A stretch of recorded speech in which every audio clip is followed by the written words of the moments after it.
Halo Sobat Eljon, berjumpa kembali dengan saya Nana Taryana di Jejak Kisah. Episode kali ini saya akan mengajak kalian menelisik lebih dalam petilasan Prabu Siliwangi yang berada di Desa Pajajar, Kecamatan Rajagaluh, Kabupaten Majalengka, Jawa Barat. Siapa yang tidak mengenal sosok Prabu Dewata Prana Sri Baduga Maharaja atau yang lebih dikenal dengan nama Prabu Siliwangi? Ia merupakan sosok pemimpin kerajaan Pajajaran sekitar tahun 1482 hingga 1521 Masehi silam. Saya mengucapkan selamat datang di objek wisata petilasan Prabu Siliwangi yang ada di Desa Pajajar. Di sini itu luasnya ada 5 hektar dan di sini itu ada tiga kategori tentang wisata. Pertama wisata religi, yang kedua wisata alam, yang ketiganya wisata edukasi. Kalau secara religi di sini ada tiga tempat religi, yaitu ada petapaan Prabu Siliwangi, ada pemandian, 2 tempat pemandian, dan di ini dengan 3 kuncen atau 3 juru kunci. Kalau wisata tentang wisata alamnya mungkin udah jarang wisata yang menyuguhkan tentang alam ataupun tentang hutan. Nah di sini di Desa Pajajar alhamdulillah masih punya hutan seluas 5 hektar, bisa terlihat dari tanaman ataupun pohon-pohon yang besar. Yang selanjutnya wisata edukasi, yaitu tentang mengenalkan ke anak-anak usia sekolah tentang alam hutan yang sesungguhnya. Makanya di sini juga terlihat lah ada beberapa pohon-pohon yang ukurannya sangat besar dan mungkin umurnya sudah ratusan tahun. Untuk itu ayo kita berkunjung berwisata ke Desa Pajajar, yaitu objek wisata petilasan Prabu Siliwangi. Namanya yang begitu terkenal dan sosoknya yang berpengaruh membuat semua hal yang berkaitan dengan Prabu Siliwangi akan disambangi oleh banyak orang. Termasuk petilasan atau tempat peristirahatannya yang sedang saya kunjungi saat ini. Lokasinya ada di kawasan hutan lereng Gunung Ciremai yang juga berada di kawasan dataran tinggi. Suasana yang asri ini menjadi alasan tempat beristirahatnya Raja Prabu Siliwangi. Salah satunya untuk melakukan pertapaan.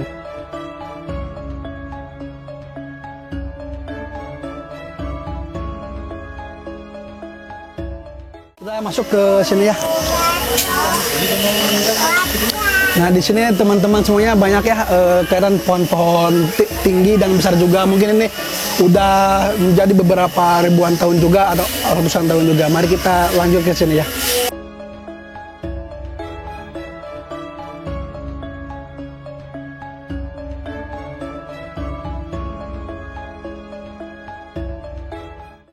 Ada mantan kepala desa, beliau juga sebagai pembina Kompepar Desa Pajajar, yaitu Pak Ubed Jubaidi, sekaligus ngabakal tentang wisata. Oke, Assalamualaikum Pak Ubed. Waalaikumsalam. Pak Ubed, boleh diceritakan terkait dengan situs Prabu Siliwangi ini Pak? Sepengetahuan saya sejak dulu yang namanya situs sudah ada, yang ziarah dari mana-mana pun sudah ada. Cuman waktu itu masih hutan belantara. Nah pada tahun 90 zaman kepala desanya Pak Uju Satidi, saya menggagas hutan ini biar menjadi hutan religi, hutan edukasi, dan hutan pariwisata. Jadi 3 unsur yang saya kembangkan di sini, yaitu edukasi, religi, dan pariwisata. Ya dulu ya masih hutan. Terus di desa juga belum ada listrik tahun 90. Pada waktu itu saya punya keyakinan bahwa ini adalah aset Desa Pajajar, tidak menutup kemungkinan ke depan menjadi sebuah sarana kontribusi ke desa kami. Jadi di situ timbul gagasan, maka saya waktu itu membentuk Kompepar Prabu Siliwangi. Dalam artian waktu itu Kompepar itu kelompok penggerak pariwisata, biar semuanya hidup. Itu aja Pak. Oke. Ada tantangan nggak Pak waktu itu buka babat tempat ini? Karena ini hutan yang dikeramatkan, ya pada waktu itu ada dari tokoh masyarakat, dari pendahulu, seolah-olah jangan dirubah. Cuman kami mengingat bahwa pariwisata adalah akan menjadi kebutuhan, dan untuk mengembangkan, terutama untuk menambah kontribusi ke desa, ya akhirnya saya sedikit memaksakan. Ya akhirnya setelah berjalan ya pemerintah desa juga mendukung, para tokoh, para NU juga mendukung. Sehingga menjelma seperti ini. Sekarang sudah semuanya ya kondusif, sudah mengerti lah.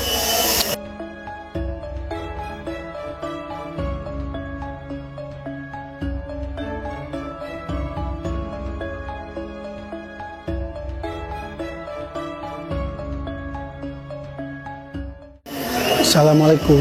Nah ini tempat ininya ya, tempat yang Prabu Siliwangi. Boleh masuk? Nah, dan di sini juga ini kan kelihatan nih tempatnya ya seperti ini. Dan di sini juga lagi ada apa? Yang ziarah orang itu ada Pak Kuncenya juga lagi memimpin doa.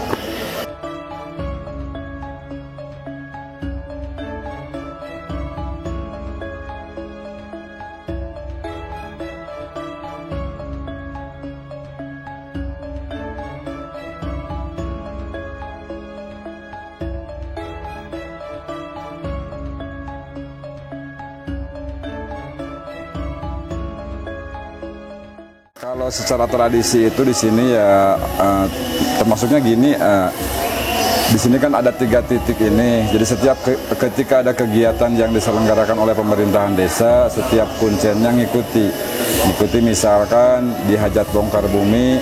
Jadi itu semacam kayak syukuran ataupun kalau zaman sekarang mah bahasanya itu musim tanam 2 gitu. Makanya di bulan 11 dari mulai bulan 10 bulan 11 itu sedekahan, terus berziarah ke semua makam-makam keramat yang ada di Pajajar. Yang pertama ada hajat bongkar bumi, yang kedua ada kegiatan-kegiatan adat agama yang intinya kalau misalkan di bulan Maulud itu ada mauludan, terus ada juga rojaban. Rojaban itu kegiatan setiap blok. Dari setiap bloknya itu mengadakan pengajian umum. Terakhir yaitu kegiatan muludan. Setiap bulan Maulud itu ada mulud akbar di desa, di Masjid Anuripan Desa Pajajar. Di sini itu tanah di Pajajar itu disebutnya ada 2 kategori tanah secara adat. Pertama tanah kacacahan, yang kedua tanah iasa. Kalau tanah kacacahan itu tanah yang harus ikuti aturan adat yang ada. Contoh, jadi setiap hari Senin itu ada kebagian cacah blok Senin itu yaitu ngabdi ke desa. Artinya ngabdi ke desa itu jadi piket sehari semalam dari mulai pada asar hari Minggu pada asar, termasuknya udah hari Senin ataupun malam Senin itu sampai subuh. Itu bagian hal-hal apapun tentang yang ada di desa itu yang namanya kecacahan ataupun kemitan itu wajib piket.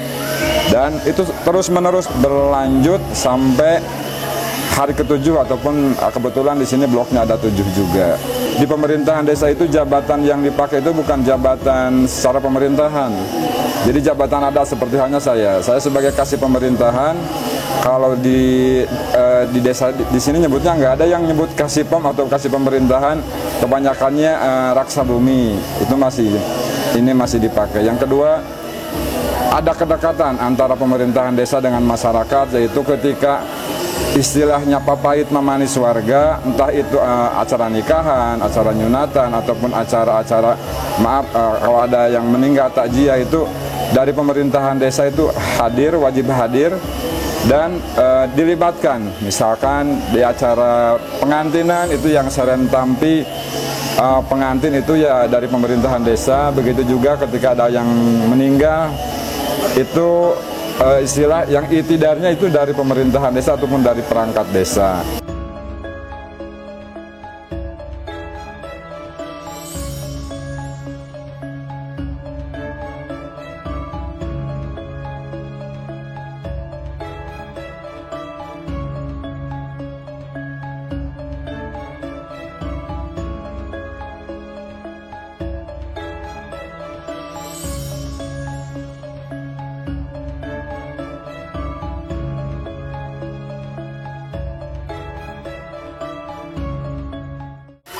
Itu sini namanya Persanggaran Prabu Siliwangi ya, yaitu petilasan dulunya tempat menyepiknya para raja-raja yang salah satunya yaitu Prabu Siliwangi. Dalam sini adalah dulunya tempat beliaunya istilahnya duduk bermusyawarah bersama para keluarganya ataupun para pengikutnya ataupun para prajuritnya jika istilahnya ada permasalahan-permasalahan yang perlu ibaratnya diselesaikan ataupun perlu dipermusyawarahkan seperti itu. Yang saatnya ini dijadikan tempat untuk istilahnya berziarah, orang-orang datang berziarah berkunjung sini untuk kirim doa kepada beliau. Yang datang sini bermacam-macam dari berbagai tempat, terutama itu yang seputar daerah wilayah 3 Cirebon ya, tetapi yang dari luar daerah juga, dari luar Jawa juga ada, bahkan yang dari luar negeri pun ada, yang dari Singapura, dari Brunei yang pernah datang ke sini, serta dari Malaysia. Yang biasanya datang ke sini yang terutama ya hari Kamis Jumat, terutama Jumat Kliwon, dan juga di saat Sawalan yaitu setelah hari Lebaran ya, 7 hari Sawalan itu, dan saat 1 Muharram, 1 Syuro. Kalau di sini mitos tidak ada, tapi yang utama yang orang datang ke sini itu tidak boleh ibaratnya senang berlaku sombong, ujub, ria dan takabur. Yang menurut penglihatan beliau yang datang sini kan gitu ya, dapat istilahnya melihat istilahnya sosok beliau kita lagi duduk di situ atau saat istilahnya lagi ibaratnya berdoa, soal ada yang ibaratnya istilahnya hadir seperti itu. Pantangannya itu sendiri yaitu tidak boleh ujub, ria ataupun takabur, dan terutama sombong, itu yang paling dipantang.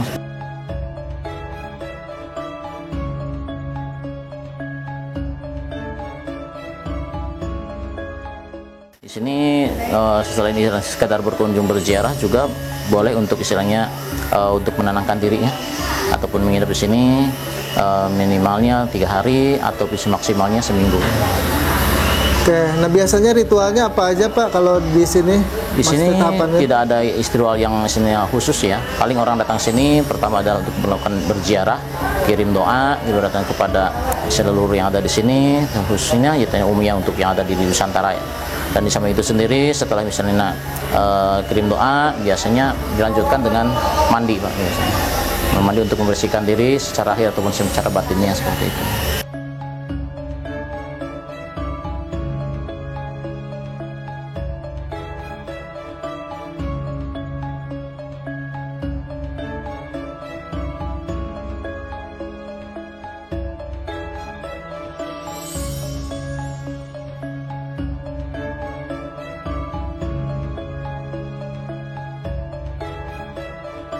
Terdapat juga sebuah ruangan dengan batu besar yang ditaburi berbagai macam bunga. Ruangan tersebut menjadi ruang pribadi Raja Prabu Siliwangi dalam melakukan pertapaan dan berkomunikasi dengan Sang Pencipta. Biasanya orang akan berkunjung ke ruangan ini untuk berdoa. Untuk masuk ke lokasi batu petilasan, sahabat Eljon bisa meminta bantuan juru kunci untuk membukakan ruangan yang berisi batu besar tersebut. Oke teman-teman semuanya, kita berada di tempat situs Batu Pasarian Prabu Siliwangi. Oke teman-teman, mari kita ke dalam dan ada juru kunci juga, mari kita tanya-tanya lebih detailnya lagi.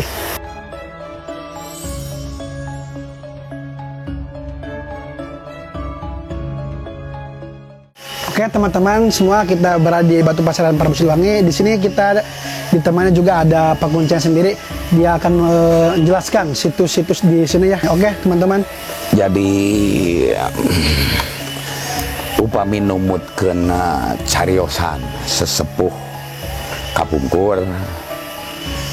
Kapungkur mah ieu teh sanes disebutkeun ku sepuh urang kapungkur mah sanes patilasan sanes naon manawi.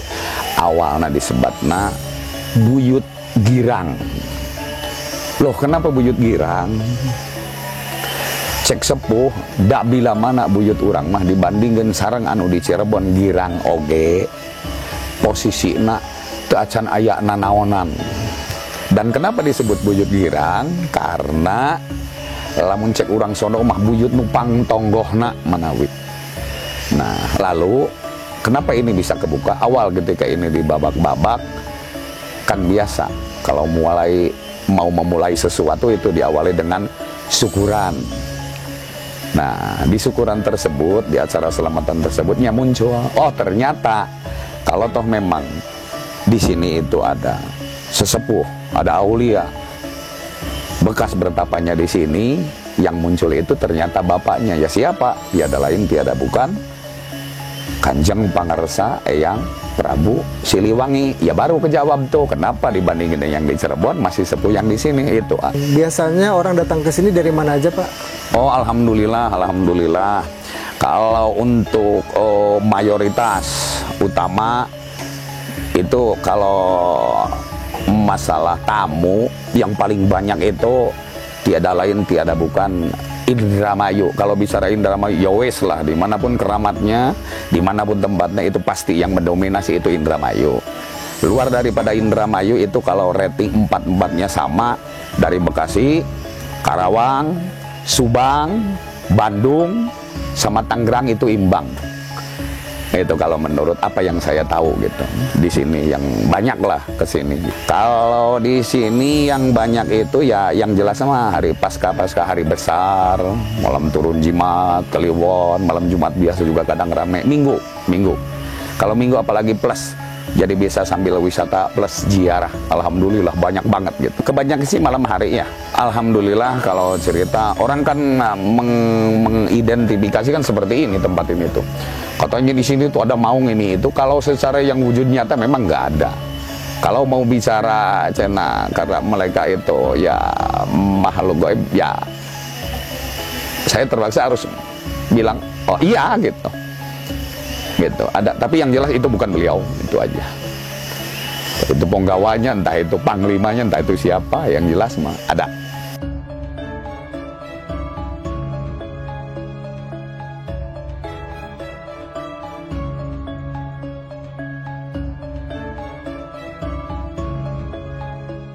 Keunikan dari mata air ini apa nih? Oh, alhamdulillah kalau air ini menurut keterangan ini baru 6 bulan ke belakang kalau nggak salah ya, Pak Umi.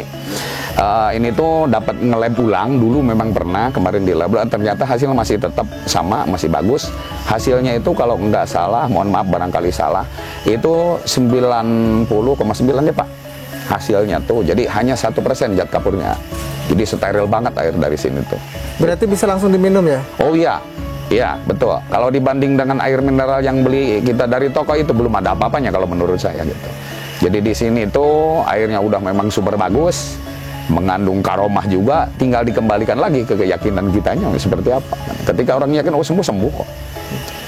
Itu yang menurut saya yang sering saya temukan gitu di sini gitu. Alhamdulillah. Kalau keluhan karena memang itu polemik di masyarakat itu banyak banget yang memang usahanya lagi seret, lagi mendat gitu, yang memang mau pencalonan DPRD, Kades lah, DPR RI lah, Bupati malah ada. Alhamdulillah, insya Allah udah silaturahim. Ada di antaranya yang udah kesini untuk Majalengka loh. Paling jauh dari mana yang berkunjung ke sini?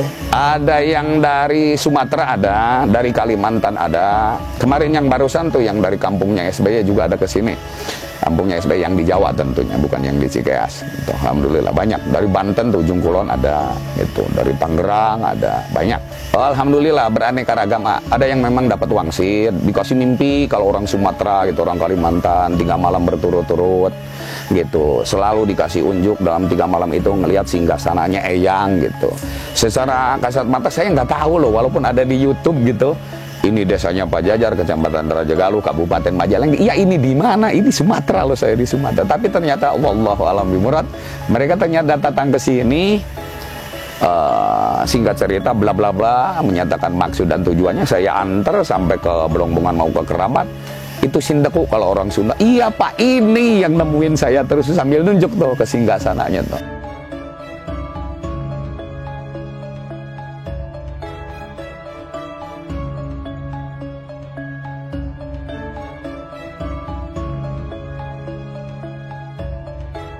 Sekalian pemberitahuan bagi yang memang belum pernah bersilaturahim ke sini, inilah yang selalu dikatakan orang-orang, inilah wujud bentuk aslinya yang konon katanya disinilah yang kita semuanya, karuhun kita semuanya, Kanjeng Pangarsa Eyang Prabu Siliwangi konon katanya bertapak atau bertirakat tafakur di sini. gitu.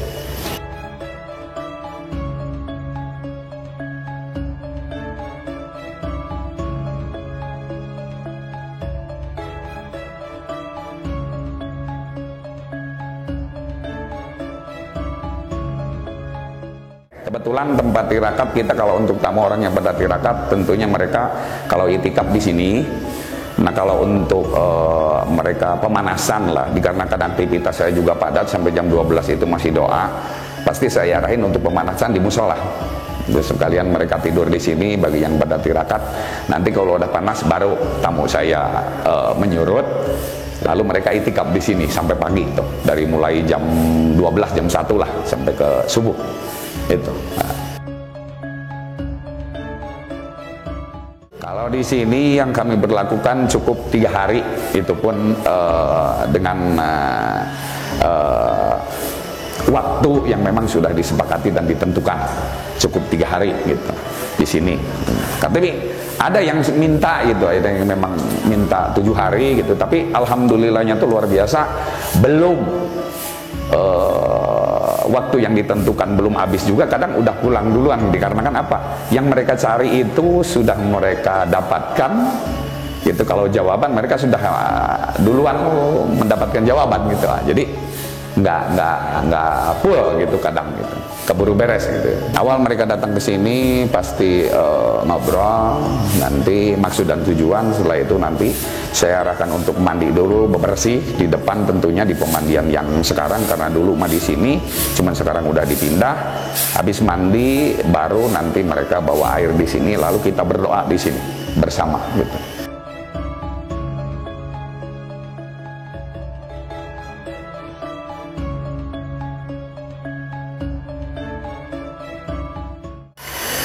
Minum airnya juga. Oh, bisa langsung diminum? Bisa steril lah.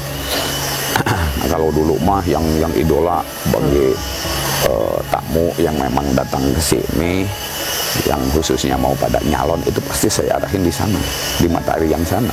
Ini yang laki-laki, itu perempuan. Oh gitu. Gitu ya. Oh jadi di sini ada 2 mata air. Ada 2 mata air. Ini yang laki-lakinya, di sana yang perempuan. Saya itu pasti kalau buat orang-orang yang memang mempunyai hajat untuk pilkades gitu, yang judulnya nyalon, itu pasti saya arahin di sini. Mereka sarang ngambil wudhu, terus minum, bawa air untuk pulang, itu pasti saya arahin di sini. Ini sumber yang ini. Oh. Okay. Nah biasanya sakit apa aja Pak Kuncen? Banyak, yang jelas mah bukan penyakit medis ya, yang non medis kebanyakan mereka biasanya pulang dari rumah sakit terus hasil vonisnya non medis.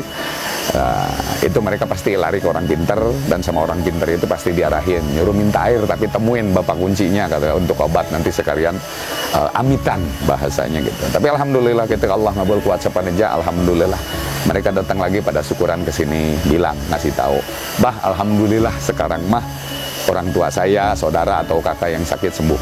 Selain petilasan, di sekitar lokasi ini juga terdapat pemandian bernama Pancuran Sang Hyang Talaga. Pancuran ini dulunya dijadikan tempat pemandian para raja Pajajaran, terutama Prabu Siliwangi, dan di bagian atas talaga dijadikan tempat peristirahatan sang raja Pajajaran tersebut. Pemandian ini berasal dari 2 mata air yang konon airnya tidak pernah berhenti mengalir. 2 mata air itu ialah Sang Hyang Talaga Pancuran dan Sang Hyang Telaga Emas.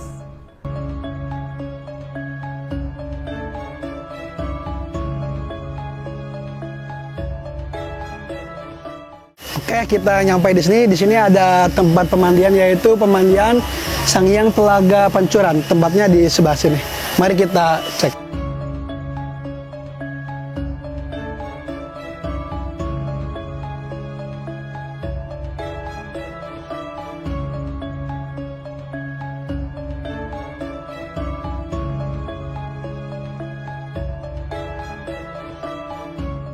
Oke sahabat Napak Tilas, kita sudah berada di situs pemandian Sang Hyang Telaga Pancuran. Nah kita akan ngobrol-ngobrol nih dengan Pak Juru Kunci di situs ini terkait dengan cerita, sejarah, pitutur, mitos kalau ada, budaya dan tradisi maupun pengunjung yang datang ke sini.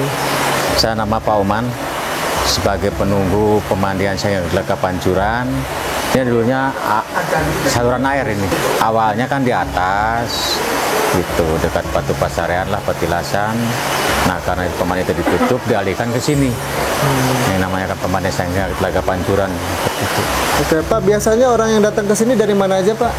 Banyak, orang dari Cirebon, Indramayu, Subang, gitu ya. Terus Purwakarta, Cikampek, Cikarang, Bekasi, Kerawang, Jakarta, yang lainnya tuh yang jauh Sumatera juga ada, Palembang, Medan, gitu. Kalimantan juga ada, gitu. Memang udah menyebar luas lah. Akasianya itu dinamakan untuk membersihkan aura-aura negatif, gitu. Yang mintanya sehat lah, gitu. Syarat hakikatnya itu minta sama Allah itu. Yang paling banyak itu pengunjung hari Minggu, sama malam Jumat Kliwon disambung hari Jumat Kliwonnya itu. Tambah lagi tuh tahun baru sama Idul Fitri. Sebagian yang ngambil air, yang mandi aja banyak, itu yang ngambil air banyak, gitu. Ya alhamdulillah sebagai penyakit stroke, direndam, ya alhamdulillah ada yang bisa jalan seperti biasa, gitu. Kalau mandi bukan muhrimnya itu nggak boleh, terkecuali suami istri boleh gabung gitu. Itu kalau bukan muhrimnya nggak boleh lah gitu.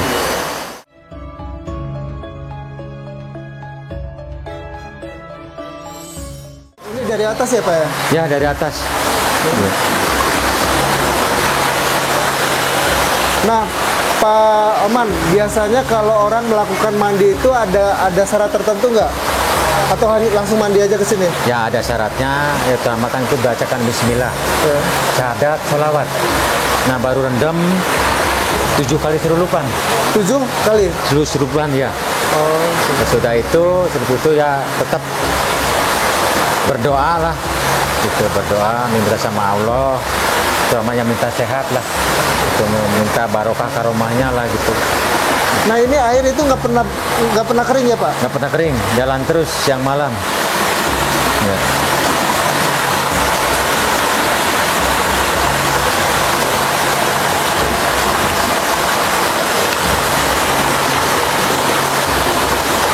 Ini kalau untuk basuh muka juga bisa ya? Bisa.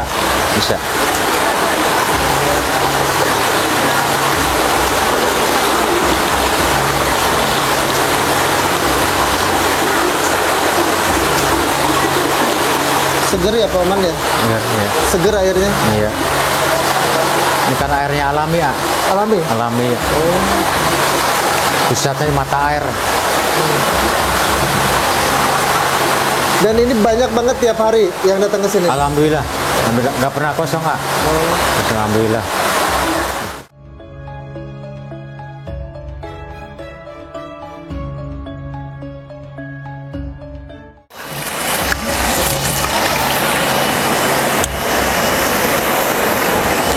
Berarti kita ke Ini yang utama yang ini. Jadi kan ini baru. Oh ini baru? Iya baru bikin. Oke, mungkin dari tadi yang pancurannya, airnya tuh dari sini nih. Teman-teman boleh lihat juga dari sini. Dari sini airnya mengalir ya. Cukup bagus juga, airnya jernih lah pokoknya. Bisa diminum juga di daerah sini. Nah, nanti masuk ke dalam. Gitu. Tak jauh dari batu tempat Prabu Siliwangi bersemedi, sahabat Ejon bisa mengunjungi Pancuran Talaga Emas. Pancuran Talaga Emas ini memiliki air yang begitu jernih yang mengalir melalui 7 bambu. Tempat ini juga sering diyakini bisa mendatangkan keberuntungan bagi yang ikut mandi. Konon, apa saja maksud dan keinginan atau hajat seseorang akan segera terkabul.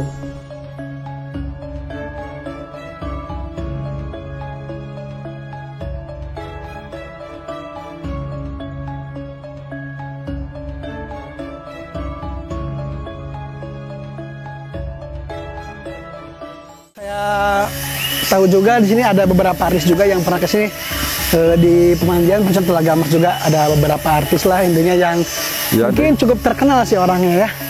Ini ada monyet yang sangat besar mungkin ya. Oke, kita berangkat ke tempat pemandian Pancuran Talaga Emas ya.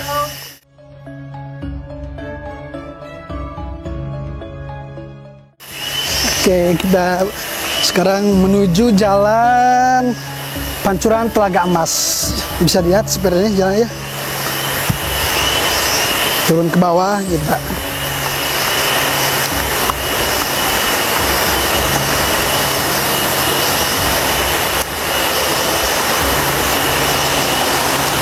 Oke, assalamualaikum.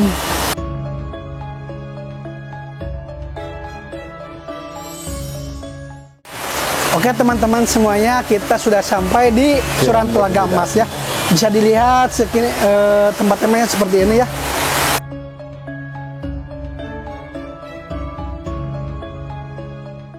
Oke baik teman-teman, di sini ada dua pemandiannya, yaitu pertama di sini pemandian Arjuna ya. Boleh dilihat juga di sini situasinya seperti apa, Kang? Kategorinya gini, mungkin ini pemandian untuk pemandian laki-laki dan yang di bawahnya untuk pemandian perempuan.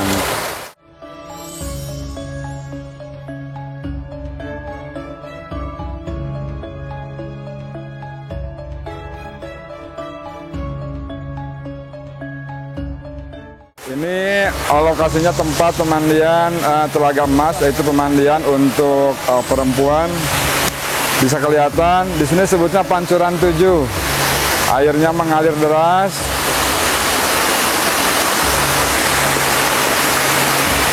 Untuk teman-teman semua yang terutama di kota-kota besar, mari kita berwisata, datang berkunjung ke objek wisata Prabu Siliwangi yang ada di Desa Pajajar, Kecamatan Rajegaluh, Kabupaten Majalengka. Kita bisa merasakan suasana alam yang asli, dan juga bisa merasakan segar dan dinginnya air yang langsung dari mata air. Tamu-tamu yang datang ke sini mungkin tadi udah keliput juga, ada yang dari alhamdulillah turis asing, tadi itu dari Oman. Kebanyakan yang lintas kabupaten, lintas provinsi juga pada ada. Contoh seperti Indramayu, dari Bandung, Jakarta, dari kota-kota besar sudah banyak yang berkunjung ke sini. Dan di sini juga mungkin adalah beberapa artis yang pernah ke sini ya teman-teman, tapi saya tidak bisa menyebutkan nama-namanya mungkin. Dan di sini juga bisa lihat airnya sangat jernih ya. Kita akan mencoba untuk meminum air langsung di tempat sini ya. Oke. Aduh. Iya, mandi sini. Bisa berendam juga. Oke. Nah teman-teman di sini bisa mandi di sini juga ya, mandi berendam juga. Oke, kita langsung meminum airnya ya langsung.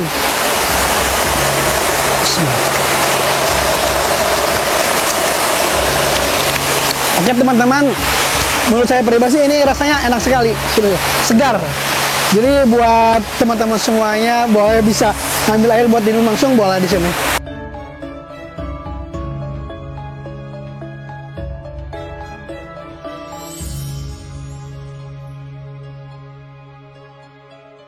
Mungkin bisa dilihat di sini ya, sini ada Pancuran 7, kalau katanya ada widadari mungkin di sini tempat pemandiannya lah gitu ya, contohnya gitu.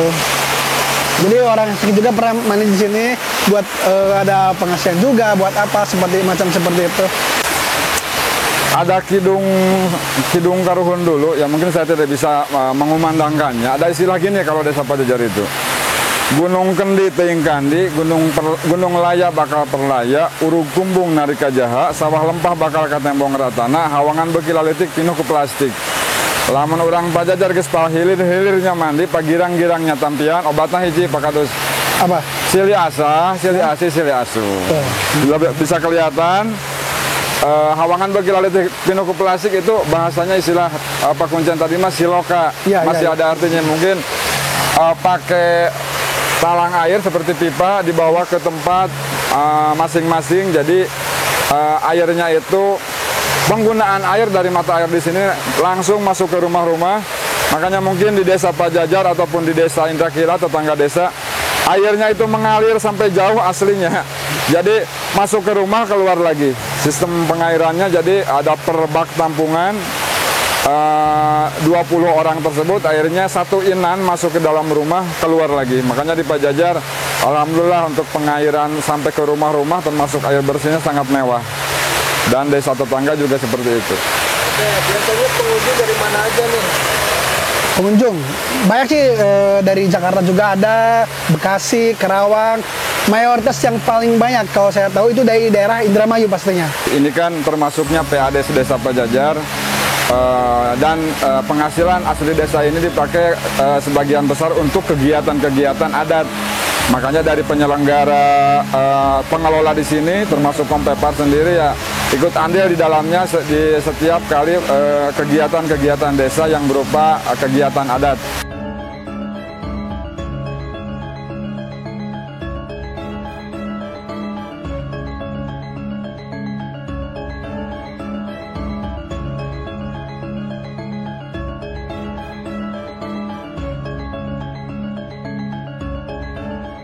Di sini itu termasuknya menurut saya sendiri bukan mitos lah. Istilah kita di sini itu memakainya adat Sunda aja. Adat Sunda yang bahasa mipit amit ngalamenta datang ka deletarang undur ka tempo punduk teh. Kalau badinya intinya adab Sunda itu menurut saya sendiri mengedepankan tata krama, adab, adat yang baik. Yang paling banyak nih, yang paling sering ketika malam Jumat Kliwon, pasti banyak sekali yang mandi di sini. Hari-hari biasa juga ada. Yang lebih utama sih kalau hari biasa itu paling hari Minggu. Hari-hari besar lah begitu. Setelah mandi dari sana pasti sama Pak Kuncennya diarahkan ke sini juga gitu. Entah itu mandi ataupun berwudu ataupun sekedar cuci muka pasti ke sini juga. Begitu juga sebaliknya yang tamu ke sini diarahkan juga sama Pak Kuncennya untuk ke sana.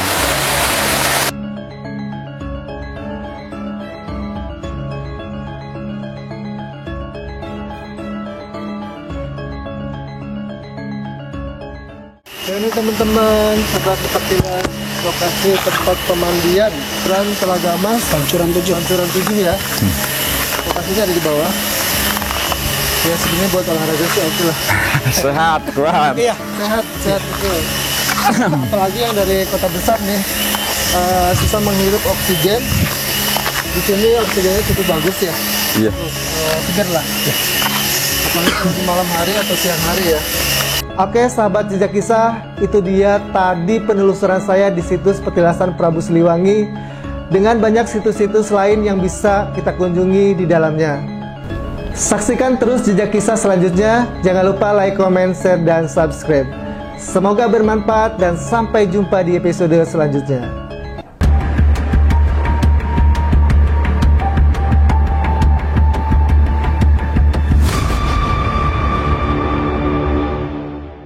Sahabat Eljon, saya Suci Ananda, Putri Bumi Flora Fauna 2023. Bagaimana, sudah nonton kan videonya? Jangan lupa like, comment, subscribe, dan share ya. Thank you.